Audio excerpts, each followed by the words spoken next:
Hello friends, आज हम बात करने जा रहे हैं कुषाण एम्पायर के बारे में। कुषाण एम्पायर की अगर हम बात करें और फिर बाद में सातवाहनाज की भी डिस्कस करेंगे, तो पहले कुषाण एम्पायर की बात करते हैं। तो कुषाण एम्पायर की अगर हम बात करें तो इनका जो रीजन है वो एक्सटेंड करता है 45 AD से और 162 AD तक। और फिर ये मेन प्रोमिनेंट जो है ईयर्स हैं। इसके बाद ये थोड़े टाइम तक रहते हैं, फिर ये लेकिन मर्ज हो जाते हैं, क्योंकि जो पावरफुल रूलर्स जो इस टाइम के थे वो सब हट जाते हैं और वीक रूलर्स आ जाते हैं। फिर वो एसिमिलेट ही हो जाते हैं धीरे धीरे इंडियन कल्चर में, इंडियन ट्रेडिशन में। अगर इनकी बात करें तो ये आते कहाँ से हैं, who were the Kushanas, where did they come from.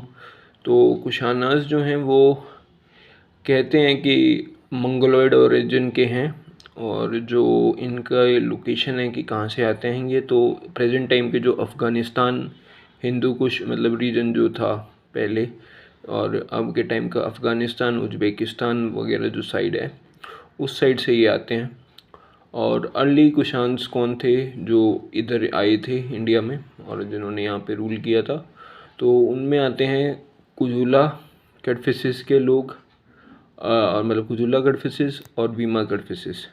Kujula कैडफिसिस ने जो है वो रूल किया था 45 AD से 78 AD तक, और फिर वीमा कैडफिसिस ने जो है रूल किया था वो किया था 78 AD से 110 AD तक। फिर और 110-20 AD लगा लो उस AD तक, क्योंकि फिर जो है ये फिर भी इतने प्रोमिनेंट नेम नहीं है। जो प्रोमिनेंट नेम इसमें है कुषाण एम्पायर में, वो है कनिष्क का। जी हाँ, कनिष्का। और कनिष्क यानी कि वो रूलर जिसने कुषाण एम्पायर को बहुत ही पॉपुलराइज किया इंडिया में, उसको जेनिथ तक ले गया इस कुषाण एम्पायर को, वो रूलर। तो उसका जो टाइम पीरियड है रूलर के रूल करने का, वो है 120 AD से 162 AD तक। फिर कनिष्क ने रूल करते वक्त काफ़ी सारी जो हैं कन्क्वेस्ट्स भी करी। उनमें से इसकी जो कन्क्वेस्ट हैं वो हैं, एक तो है मगध की कन्क्वेस्ट करी, फिर इसने कश्मीर में कन्क्वेस्ट करी। इनकी जो कैपिटल थी वो अगर हम बात करें तो कुशानास की नॉर्थ साइड में थी। इनकी पाटलिपुत्र वगैरह नहीं थी, इनकी पेशावर वो वाली साइड थी, कश्मीर पेशावर वाली, वो वाला रीजन इनका जो है वो कैपिटल था।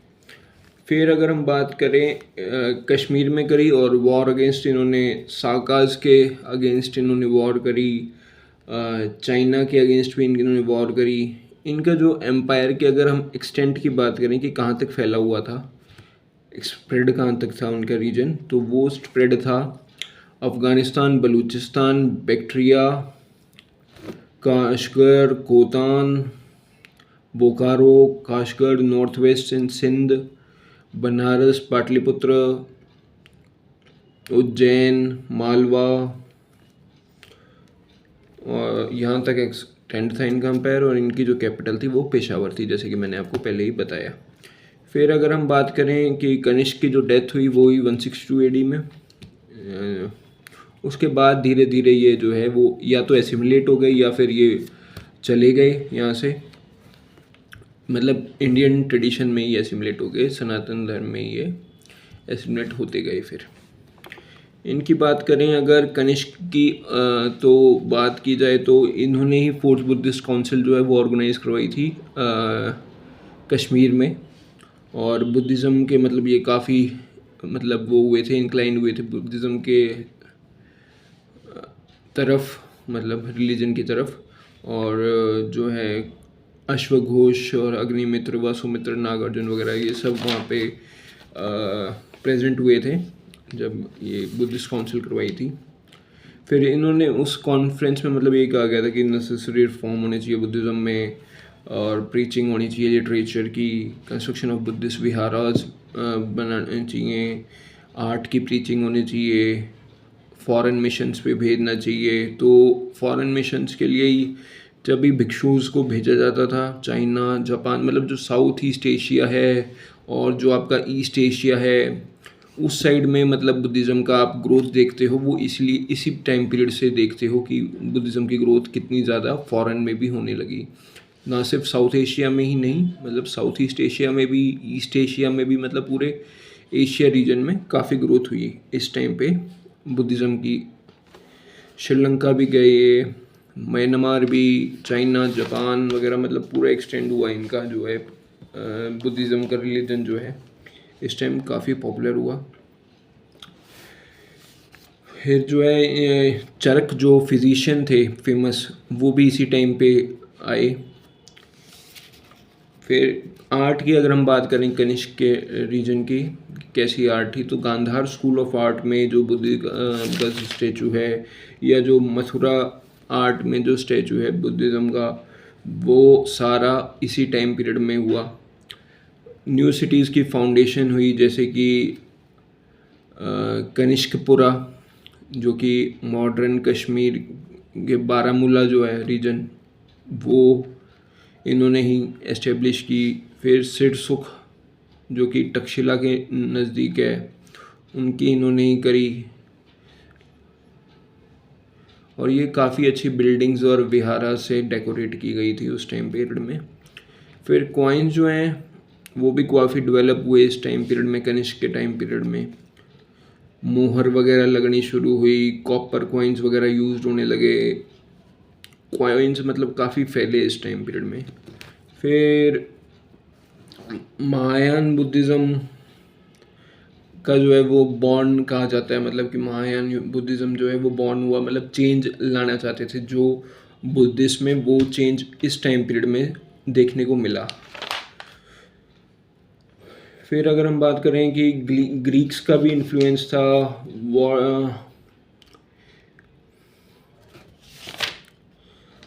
कि महायानिज्म का मतलब ओरिजिन क्यों हुआ, उसकी अगर हम बात करें तो ओल्ड बुद्धिज़्म अब थोड़ा मतलब अनपॉपुलर हो गया था। फिर ग्रीक्स का इन्फ्लुएंस आया, पाटलिपुत्र का जो है इन्फ्लुएंस जो है वो इससे मतलब मेल जोल खा रहा था, जो न्यू फॉर्म ऑफ बुद्धिज़्म ये अपना रहे थे उससे, मतलब पाटलिपुत्र का जो कल्चर था वो। फिर कल्ट ऑफ भक्ति इन बुद्धिज़्म, हिंदुइज़्म वो आ गई थी, तो उसको देखते हुए हिनायन को मतलब वो किया गया, मॉडर्नाइज किया गया और महायानिज्म फॉर्म हुआ। Influence of popularity of Nagarjuna की जो है वो पॉपुलैरिटी काफ़ी ज़्यादा थी, इसलिए वो फॉर्म हुआ। तो महायानिज्म के जो मेन प्रिंसिपल्स थे वो कौन कौन से थे, वो उसकी अगर हम बात करें तो वो थे status of god to Buddha, जो बुद्ध को है वो भगवान का दर्जा दे दिया गया। फेथ इन बोधिसत्वाज में फेथ रखा जाए, आइडल वर्शिप भी की जाए, बिलीफ इन स्वर्ग इन प्लेस ऑफ निर्वाणा, स्वर्ग में विश्वास रखा जाए, निर्वाणा मोक्ष में नहीं। बिलीफ इन प्रेयर, प्रार्थना में यकीन रखा जाए। संस्कृत भाषा में अब पढ़ाई होने लगी इन प्लेस ऑफ पाली, क्योंकि संस्कृत जो है वो हिंदुइज़्म की भाषा थी, तो उसको इनने अपने जो है उसमें भी अडॉप्ट किया। फिर इसका जो सिग्निफिकेंस निकले वो ये निकले महायानिज्म के कि फॉरेन कंट्रीज़ में काफ़ी ये फैला,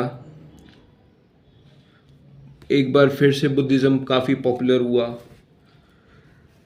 जो गांधार आर्ट की जो है उसको जो है फॉर्म, उससे भी काफ़ी पॉपुलरिटी फैली बुद्धिज़्म की लोगों में। और ये महायानिज्म की वजह से दो सेक्ट्स में डिवाइड हो गया बुद्धिज़्म, एक हिनायन एक महायान। फिर अगर कनिष्क की बात करें तो एक ग्रेट लीडर, सक्सेसफुल रूलर था, एफिशिएंट रूलर था, रिलीजियस माइंडेड किंग था, लिटरेचर एंड आर्ट को प्रमोट करता था, और कॉइन्स वगैरह उस टाइम में काफ़ी मतलब ग्रेट बिल्डर था। और जो है बिफोर अडॉप्टिंग बुद्धिज़्म काफ़ी क्रूअल था, लेकिन उसके बाद फिर ठीक हो गया था, बिल्कुल अशोक की तरह। मतलब अशोक और इसका कंपैरिजन अगर हम करें कनिष्क का, तो क्या क्या सिमिलैरिटीज़ हमें देखने को मिलती हैं उनमें, कि दोनों ही बिफोर अडॉप्टिंग बुद्धिज़्म क्रूअल थे, और दोनों ने ही बुद्धिज़्म को प्रमोट किया इंडिया में, फॉरेन कंट्रीज़ में प्रमोट किया। दोनों के ही वास्ट एम्पायर्स थे। आर्ट एंड लिटरेचर दोनों ने ही प्रमोट किया। फिर इनमें क्या डिफरेंसेस थे दोनों के, अगर बात करें अशोक और कनिष्क की, तो ये दोनों अलग अलग फॉर्म ऑफ बुद्धिज़्म के जो हैं वो सेक्ट्स के वो थे, फॉलोअर्स थे। तो जिसमें कि अशोक जो है वो हिनायन वगैरह को मानता था, और जो ये कनिष्क हैं वो महायानिज़्म की फॉर्म को मानता था। और इनकी जो पॉलिसी है रिगार्डिंग वॉर वो डिफरेंट थी। पब्लिक वेलफेयर वर्क्स जो हैं वो इनके डिफरेंट थे, क्योंकि अशोक तो धम्मा वगैरह मतलब इस साइड चले गए थे। ये इन्होंने फिर भी आर्ट लिटरेचर में फोकस किया। इन दिस जो आर्ट और लिटरेचर है वो भी इन दोनों की अलग अलग थी। करेक्टर्स जो हैं उनमें भी इनमें जो है वो मतलब डिफरेंसेस थे। अशोक जो है वो होली मैन बन गया था आफ्टर कलिंग वॉर, लेकिन जो कनिष्क है वो होली मैन ऐसे नहीं बना था। अगर if you attack then I will attack also, retaliate. तो जो कनिष्क का है वो ऐसा था। कनिष्क प्रॉपर होली मैन नहीं बना था, क्योंकि एक रूलर था। कनिष्क ये मानता था कि रूलर को एग्रेसिव भी होना चाहिए और शांत कूल भी होना चाहिए। अशोक मच, लेकिन ये कहा जाता है कि अशोक का जो किंगडम है वो मतलब काफ़ी वास्ट था एज़ कम्पेयर टू कनिष्क, तो इसलिए अशोक को द ग्रेट माना जाता है। कनिष्क के जो सक्सेसर्स थे और क्योंकि इतने अच्छे आए नहीं, चाहे वो हुविष्का हो, वासुदेव हो, इसलिए इस जो कुषाण एम्पायर का जो किंगडम था उसका डाउनफॉल आया। तो कुषाण एम्पायर की जो कंट्रीब्यूशन है टूवर्ड्स इंडियन कल्चर वो क्या है, वो उसकी बात करें अगर हम, तो इन्होंने वास्ट एम्पायर एस्टेब्लिश किया। इन्होंने न्यू एरा फॉर्म्ड किया, जो कि साका संवत जो हम कहते हैं वो इनका ही था।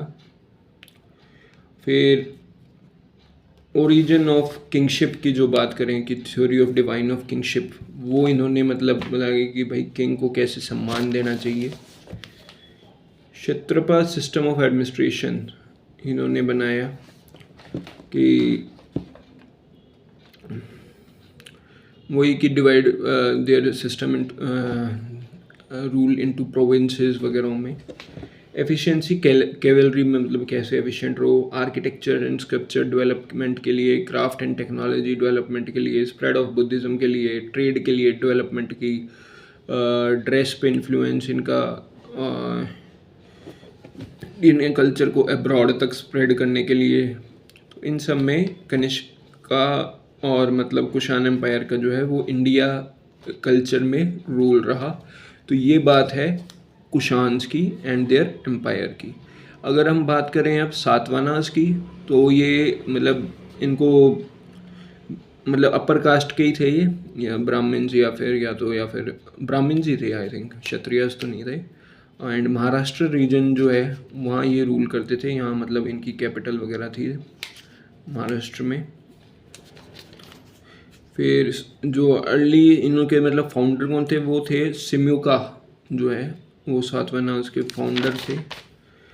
फिर इनके मतलब फिर आगे कई हुए, उनमें से ये एक जो है मतलब जो फेमस है वो है श्री सतकर्णी, गौतमी पुत्र सतकर्णी, ये बहुत ही फेमस हुए। इनका जो एक्सटेंट है एम्पायर का वो करता था कि जो टेरिटरीज हैं मालवा की, मालवा, गुजरात, सौराष्ट्र, बेरार, नॉर्दर्न कोंकण, पुणे, नासिक। फिर अगर हम बात करें विंध्या वैली में भी इनकी सुप्रीमेसी थी। लॉर्ड ऑफ विंध्यास कहा जाता था इन्हें, मतलब गौतमीपुत्र सतकर्णी को, क्योंकि इसने काफ़ी एक्सटेंड किया empire. Father of three seas भी कहा जाता था, bay of Bengal, Arabian sea and Indian Ocean. इसे कहा जाता था कि जो इनके जो हॉर्सेस हैं वो इन तीन समुद्रों का पानी पीते हैं ऐसा तक कहा जाता था। तो मतलब इनका एम्पायर जो है वो काफ़ी वास्ट फैला हुआ था। कहने की बात सिंपल सी ये है। और गौतमीपुत्र सतकर्णी के टाइम में काफ़ी फैला था इनका एम्पायर। फिर एडमिनिस्ट्रेशन की बात करें, एडमिनिस्ट्रेशन वगैरह और सब मतलब सेम ही है कि किंग होता है, किंग के नीचे फिर मतलब प्रोविंशियल जो है रूलर्स वगैरह हैं। फिर ये वही ब्राह्मणिज्म को फॉलो करते थे। लिटरेचर एंड ट्रेड काफ़ी डेवलप हुआ। वशिष्ठपुत्र, सूर्य पल्लवी और भी मतलब कई हुए। फिर गौतमीपुत्र सतकर्णी के बाद भी वो भी काफ़ी अच्छे हुए ये सारे भी। ये शिवश्री सतकर्णी, यज्ञश्री सतकर्णी, यहाँ तक मतलब जो है काफ़ी अच्छे हुए। 203 AD तक जो है वो रूलर जो है वो काफ़ी मतलब अच्छा माना जाता है। 203 AD के बाद जो है इनका डिक्लाइन होना स्टार्ट हुआ। और इनका स्टार्ट भी मतलब आप ये लगा लो आफ्टर मतलब ये 160 मतलब स्टार्टिंग ईयर्स में ही मतलब स्टार्टिंग सेंचुरीज में ही इनका स्टार्ट हुआ और डिक्लाइन हुआ इनका 203 AD के आसपास। फिर जो डिक्लाइन जो हुआ सातवाहनास का, और उसमें मतलब कौन कौन से थे, तो यज्ञ श्री सतकर्णी की डेथ के बाद से ही इनका डिक्लाइन स्टार्ट हो गया। जैसे कि मैंने आपको बताया कि 203 AD के 3 में उनकी डेथ हो गई थी, तो उनके बाद से ही इनका डिक्लाइन स्टार्ट हुआ। तो उसमें आते हैं जो रूलर्स थे, जो मतलब वीक रूलर्स थे, वो गए थे यज्ञ सतकर्णी, चंद्रश्री, पुलोमा, पुलमेवी। तो इनको याद करने की इतनी ज़रूरत नहीं है, इतना पूछा नहीं जाता। यज्ञश्री सतकर्णी, गौतमीपुत्र सतकर्णी, शिव सतकर्णी भी याद, वशिष्ठ पुत्री श्री पल्लवनी, ये मतलब एक 3-4 हैं, इनको देख लेना।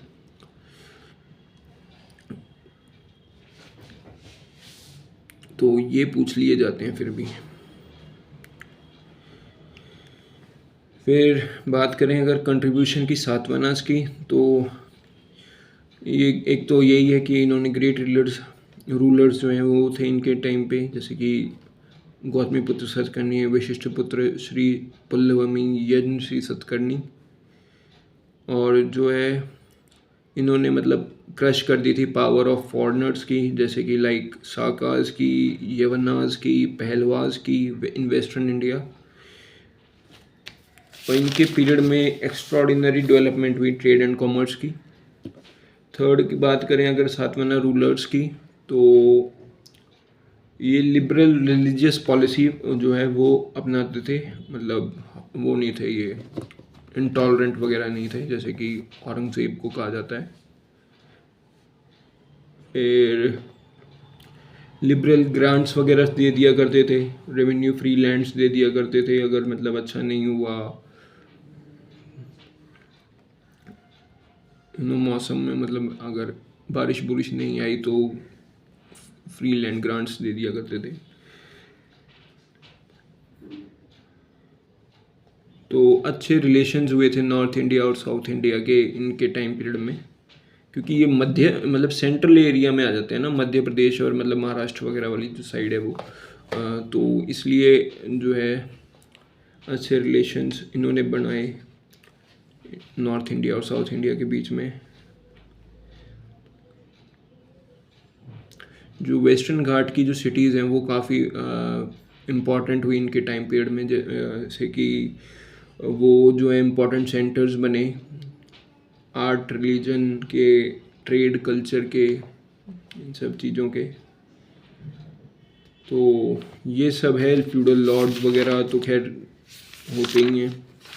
सातवाहनास के टाइम पीरियड में भी थे, कुशानास के टाइम पीरियड में भी थे। लैंड रेवेन्यू सिस्टम था, करेंसी सिस्टम था, मिलिट्री ऑर्गेनाइजेशंस भी थी, development of industries, establishment of vast empire, guild system था, personal interest of the Kushan and Satavahana emperors, favourable international relations थे, टाउन्स एंड बाज़ार्स वगैरह काफ़ी अच्छे थे। जैसे कि बात करें अगर हम, तो पेशावर, मथुरा, कौशाम्बी, श्रावस्ती, बनारस, सांची, पैठन। फिर इनकी अगर बात करें हम फॉरेन के बारे में, फॉरेन ट्रेड के बारे में, तो काफ़ी अच्छा ट्रेड हुआ, फ्लरिशिंग फॉरेन ट्रेड हुआ इस टाइम पीरियड में।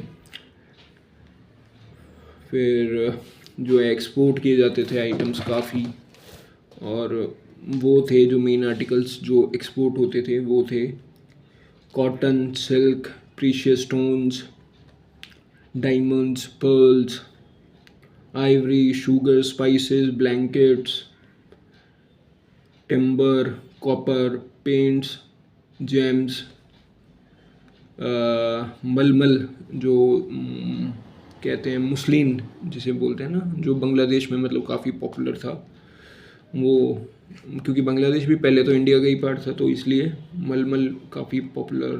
फिर सिल्कन क्लोथ वगैरह, ये सारी जो चीज़ें हैं ये मतलब काफ़ी एक्सपोर्ट की जाती थी इंडिया से फॉरेन कंट्रीज़ में।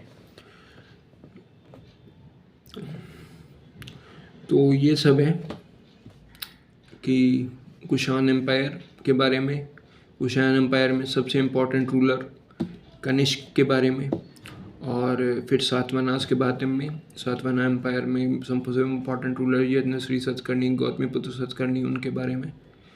सो कल हम बात करेंगे गुप्ता एम्पायर के बारे में। आज हमने बात करी Kushan empire and Satavahana empire के बारे में। So thank you so much, bye.